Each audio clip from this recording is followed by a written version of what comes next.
Hello friends and neighbors. Today we're going to be taking a look at Compressor. Compressor is one of the most kind of necessary, essential tools to any music maker's toolbox. It's useful in all parts of the song making process, but especially I would say in the mixing process. When you're mixing a track, compression and EQ, those are your bread and butter, you know. You could do an entire mix with just compression and EQ. So let's take a look at how Ableton's compressor works. It's a pretty decent compressor, and I've used it on, I think, every track here. So let's go through kind of one at a time and listen to how it sounds. And I'm going to take off the effects over here, and you can see on the master as well, I'm going to remove the compression I had here. All right, so let's start out with this drum loop. We'll solo this track and just play and see what it sounds like with nothing. Then compressed, so you can really hear the how that sound has started kind of pumping almost. So one more time really quickly.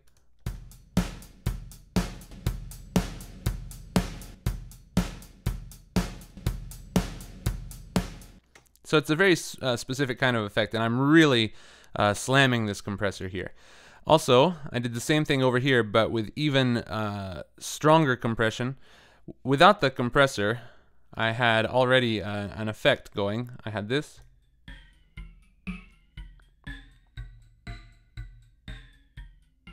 So pretty strange EQ over here, as well as a phaser. But when I compress it,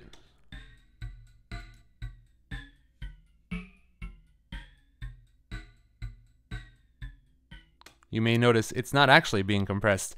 I'm using it here as an expander, which we'll talk about in a minute. But it's the same plugin.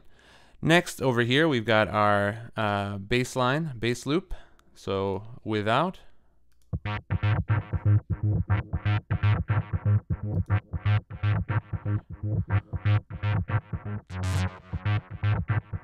So you may notice a very specific parameter is set up over here, this side chain. And then let's just do one more, the pad, or no, I'm sorry, let's do the pad instead of this one.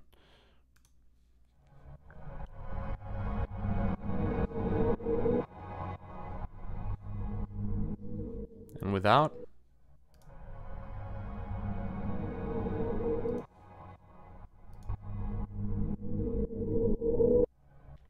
So you can see it can create a pretty dramatic difference on your sound.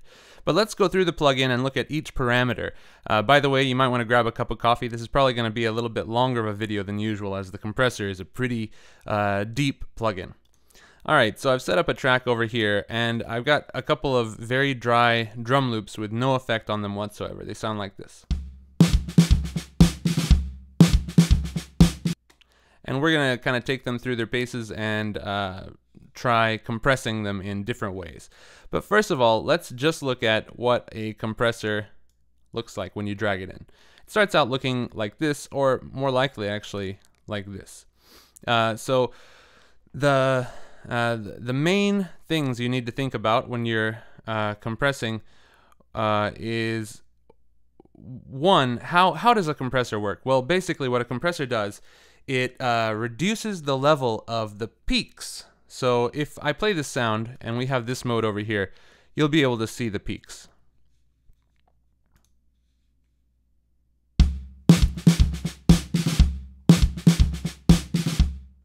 So you see all those spikes? Those are the peaks we're talking about.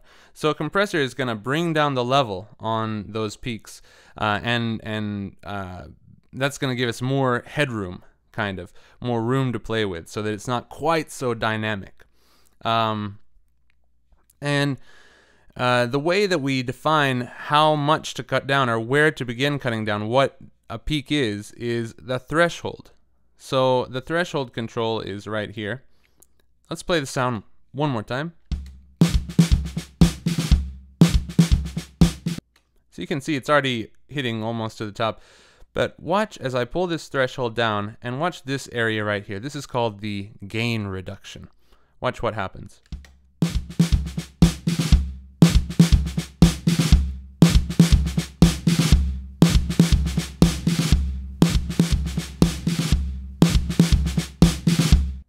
So the lower the threshold, I'm catching more of the sound, more of the peaks, and this gain reduction is actually how much volume I'm losing. Now, aurally, you can't pick up on that because over here I have this makeup checked, which means that it's being automatically compensated for. So even though I'm bringing down the threshold, which should be reducing the gain, as it says here, this makeup parameter is kind of compensating for that. So let's turn that off and see what happens when I lower the threshold.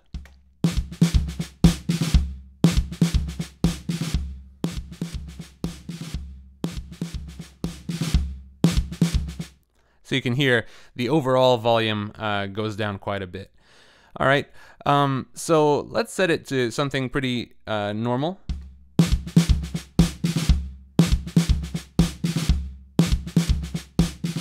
So that's decent. And we'll turn the makeup back on so that we don't lose any volume, so we can hear all our changes. The next most important parameter on a compressor is probably this part here, the ratio.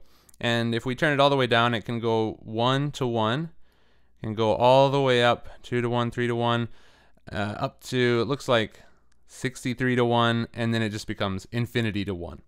And the ratio is, let's look at the tip over here. It says in peak or RMS modes, this sets the ratio of compression between the input and the output level. So for example, a ratio of 3 means that for every 3 decibels of input above the threshold level, the output level will only be increased by 1.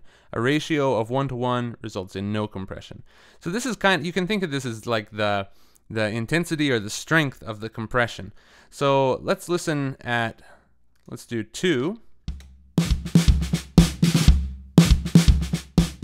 That's pretty light compression. Let's bump it up to 4. 6. You can hear how it's getting a little more intense. 8. Let's just move it up.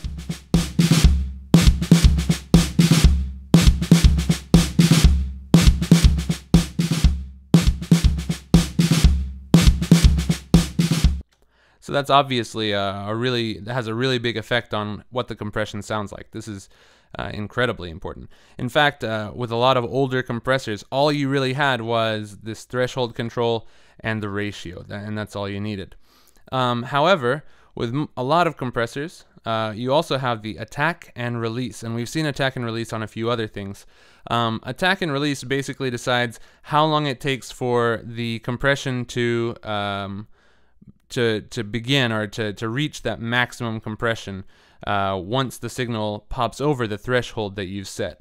So if you set a really low attack, then it's going to compress very, very quickly, which may or may not be a good thing. With drums, for example, you usually want a slightly longer attack, maybe 10 milliseconds and up, maybe between 10 and 20, because you want that initial transient, and the transient being like that peak. You want that to be, you want that to cut through the mix and hit. If you cut out that transient, then the drums just feel kind of flat and not so dynamic. So let's kind of play with the attack. We'll start around 10, and we'll go above and below 10.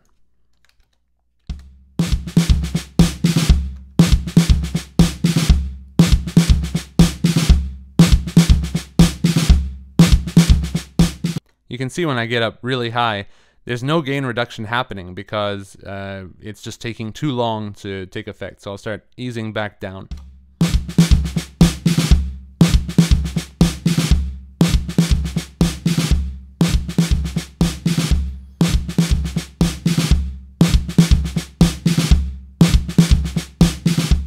We've also got the release again, and this is how long it takes for the compression to stop after the signal drops back below the ratio. So let's play with this one as well.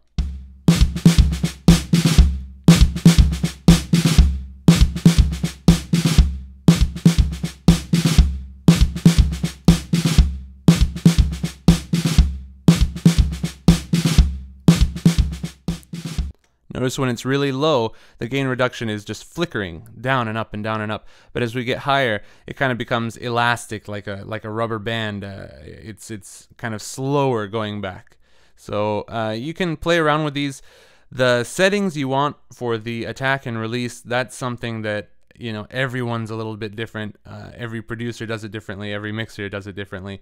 But you can, if you Google around a good bit, you can find some general rules on what sounds good. And you can also look up the default settings for old hardware compressors, which, you know, that's always a safe bet. It worked for them and it can work for you. We also have down here this auto release mode. And we can see in the help box it says, when enabled, compressor automatically adjusts the release time based on the incoming audio. So this one you're kind of leaving it up to the plugin. So let's give that a try.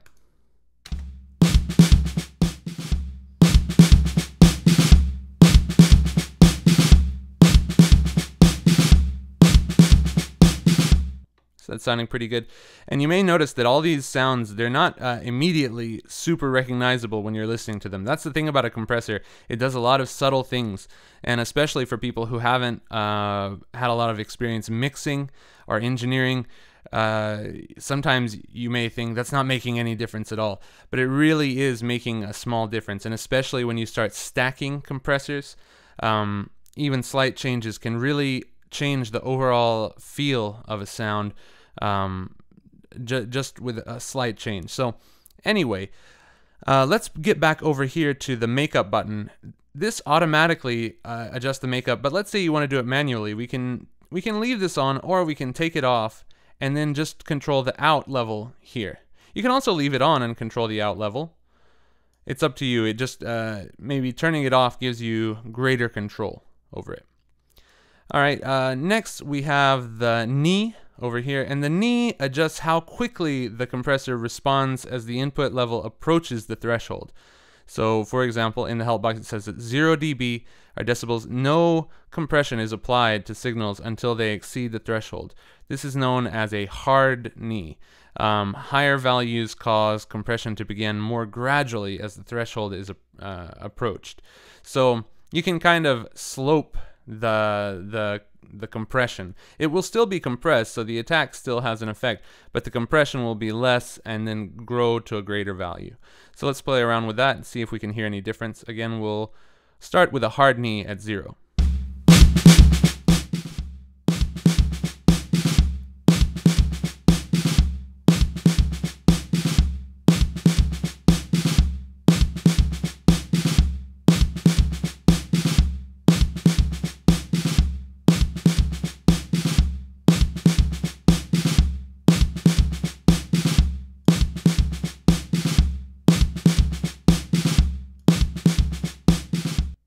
Again, almost imperceptible, but it's definitely making a difference there.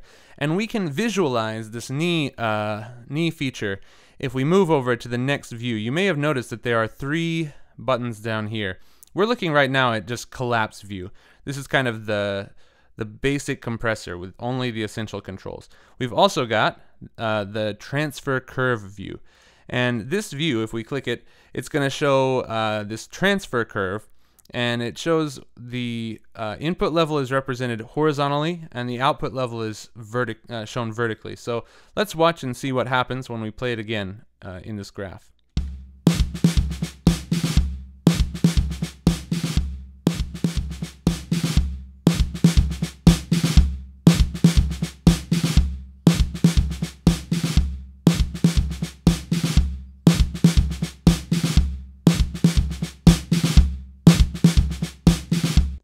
So you can see this is a more visual way to kind of see the compression as it's happening. And this is really cool because you can adjust it somewhat visually.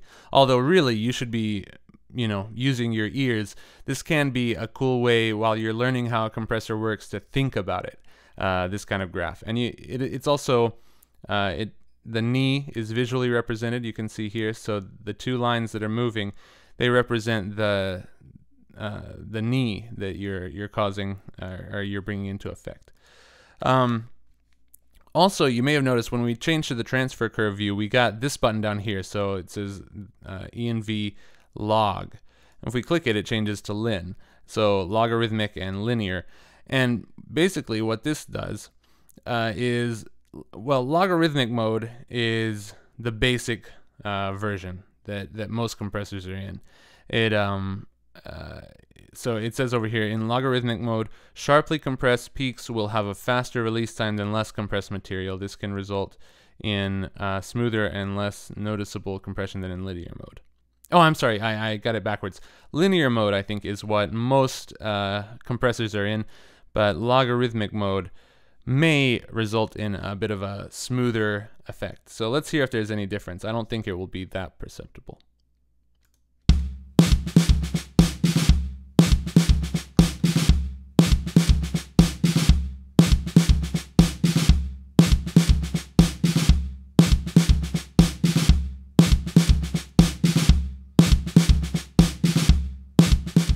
Yeah, so you can't really hear a difference, but again, when you start stacking compressors, things like this may start to make a difference. It's kind of a lot of small things making a big change. Also, we have gained this look-ahead time, so this sets the amount of time that the input signal will be delayed, because you know, inevitably the signal is going to have a bit of delay. We are working in the digital domain, so we can delay it a little bit to have the compressor working on the signal just as immediately as possible. And this may be something that's desirable or not, depending on the source material again.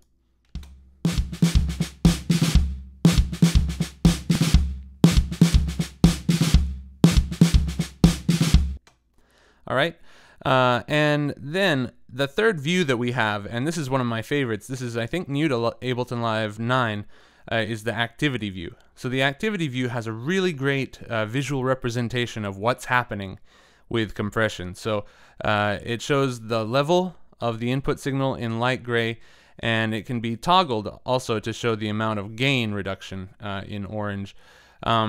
Let's just play it and we'll see how it looks.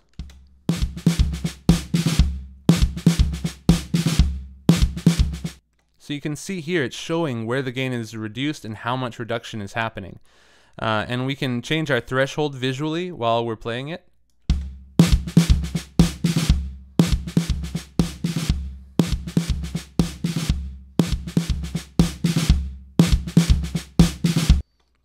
And that's one mode. The other mode we can also choose is the output mode. So let's see what this looks like.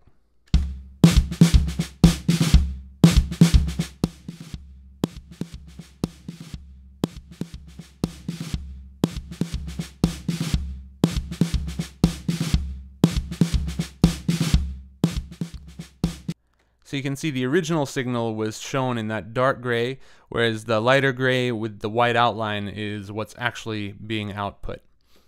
All right, and I think that's just about everything, except for over here we've got 3 modes. We've been in peak mode this entire time, and as I explained earlier, in peak mode the compressor responds to short peaks within a signal, and those peaks being kind of the spikes of the waveform. We can also compress in RMS mode, and RMS stands for root mean square mode. And this sort of compressor is less sensitive to short peaks and responds more slowly. If you've studied anything about audio, maybe you know about the RMS in terms of the volume or perceived volume. That's a really technical subject, but this may be something that you'd want to use for a variety of sounds, but I think this mode is used often in not only music, but maybe sound effects and maybe dialogue and things like that. And then finally, the last mode is expand mode. And what is an expander? Well, an expander does exactly the opposite of what a compressor does. A compressor brings down the peaks when it's too loud, but an expander is going to bring up the parts where it's too quiet. So you'll notice when I change from peak or RMS mode down to expand, watch over here on the ratio when I hit expand. We go below that value. So now we're going from 1 to 1 to 1 to 2 and a lot in between. So let's hear what this sounds like if we just turn it off, then turn it on and start tweaking the parameters, what an expansion will sound like.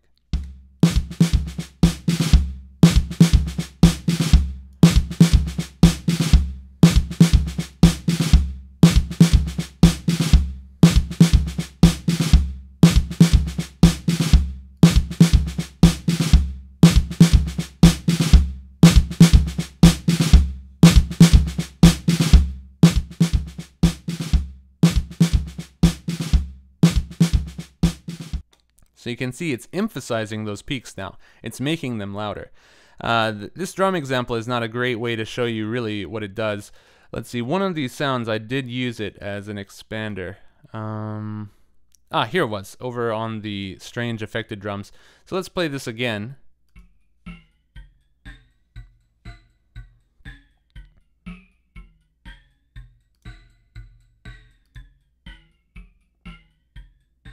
So what I wanted to do with this is bring out those transients, those peaks, and an expander is the ideal way to do that. All right, and I think that's about it, but let's listen to a few of the presets in here so we can hear the kind of various, the sound palette that a compressor can bring to whatever you're doing. So let's do a little bit of a different beat. Oh, excuse me. Let's turn this one off. That's just our basic sound. Let's try the generic compressor preset.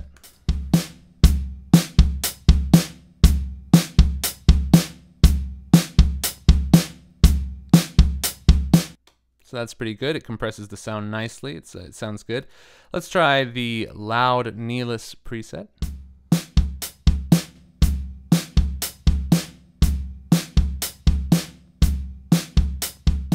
A little faster, a little more intense.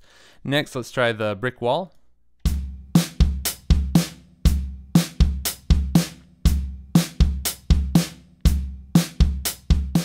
And that's just acting basically as a limiter, which is something I already have on the master track to make sure the audio for this video doesn't go crazy. And then we also have maybe the most fun one, the flattener.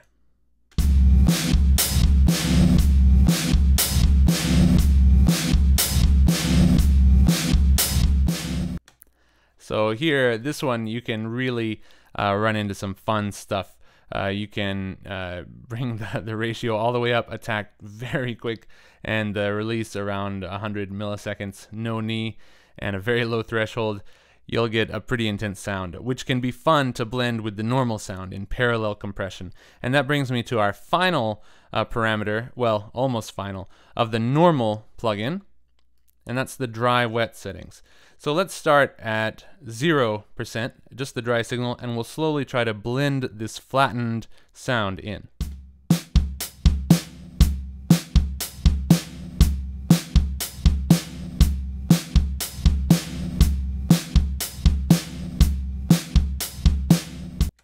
So that's a really cool thing to do, is you can create this huge, crushed, flattened, just destroyed compressed version, and then blend it in slowly so that you still have the clarity of the dry mix, but you're getting that really cool effect in.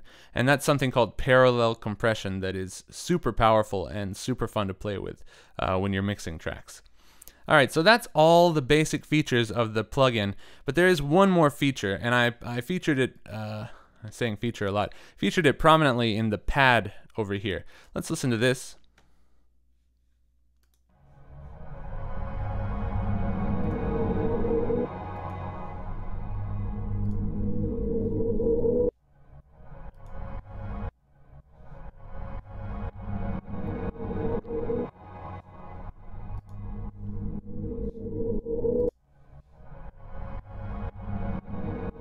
So you may have noticed at first there wasn't that much happening to it, but when I started playing all these clips, including the drum loop, then this got some really great motion, and that's because I'm using sidechain compression. So to get to sidechain compression, we need to click this, this little toggle button right here, and you get these extra parameters. And what you can do with sidechain compression is choose a source to trigger your compressor.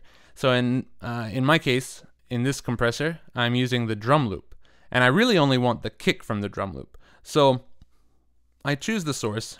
You can choose from anything. Again, I chose the drum loop, post effects, and it was plenty loud enough so I didn't use the gain, but if you need it to be louder to trigger the compressor, you can adjust the gain here. And I kept it, you know, all the way wet.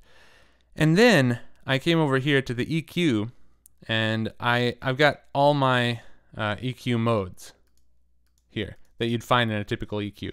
Here I chose to use the low pass mode, and I brought the frequency down to around 200 because every frequency below 200, I know I'm going to be getting mostly, maybe some low snare, but mostly the kick. And the Q I didn't really worry about because it's a low pass filter. So you can listen to what your source sounds like to adjust it by clicking these headphones. So let's listen and dial it in. Let's start with nothing, just all the way up.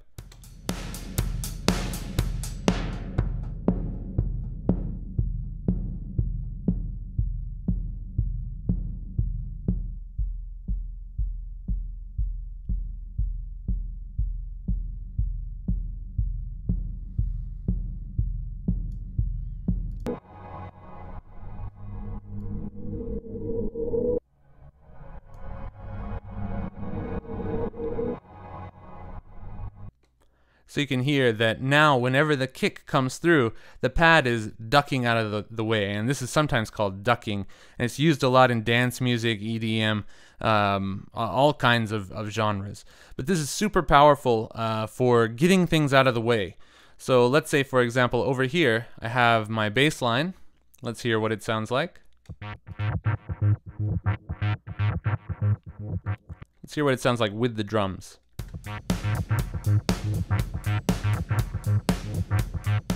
So you can hear the kick is coming through really strong. It's not getting muddy with the bass loop, even though this is a stereo bass loop and it's really all over the place frequency wise. And that's because I've sidechained it. So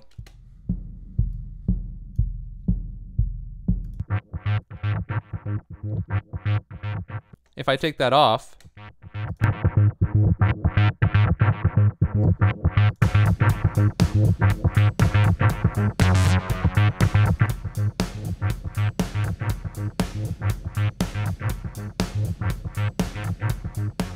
it really helps things to sit together a little bit better. All right, so I think that's pretty much it. That's as much as I can share with you about the compressor. If you have any questions or comments, please let me know. This was a long video, so I'm sure I probably made some kind of mistake while talking. But if you have anything you need cleared up, just let me know. All right, great. So next time we are going to be on Corpus, which is another huge plugin. It might take me 2 videos to get through Corpus. It's a beast, but you can do so much with it sound design wise. So be sure to check back soon for that one. All right, thanks.